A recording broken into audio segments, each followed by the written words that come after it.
ಜಯಂತಿ Ratan madam ಹೇಳ್ತಾಯಿದ್ರು 5 ಮಾಡಬೇಕು ಅಂತ. ನಾನು ಒಂದೊಂದೇ ಮಾಡೋಣ, ಟೈಮ್ ಇಲ್ಲ ಅಂತ ಅಂದ್ಕೊಂಡೆ. ಬಟ್ 5 ಮಾಡಿದೆ.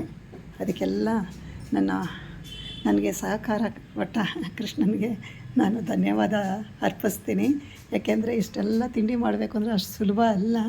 ಹಾಗಾಗಿ ಎಲ್ಲನೂ ಮಾಡಿಕೊಂಡು, ಇದು ಕೂಡ ನೋಡಿ ನಾರ್ತ್ ಇಂಡಿಯನ್ಸ್ ಮಾಡ್ತಾರೆ ಈ ಥರ ತಿಂಡಿ, ಅದನ್ನು ಟ್ರೈ ಮಾಡಿದೆ. ಎಲ್ಲನೂ ಚೆನ್ನಾಗಿ ಬಂದಿದೆ. ಆದರೆ ತುಂಬ ಗಾಳಿ ಮಳೆ ಇರೋದ್ರಿಂದ ಸ್ವಲ್ಪ ಹುಷಾರಾಗಿ ಇದನ್ನೆಲ್ಲ ಮೇಂಟೈನ್ ಮಾಡಬೇಕು. ನೋಡೋಣ, ಇಷ್ಟೆಲ್ಲ ಮಾಡಾಗಿದೆ.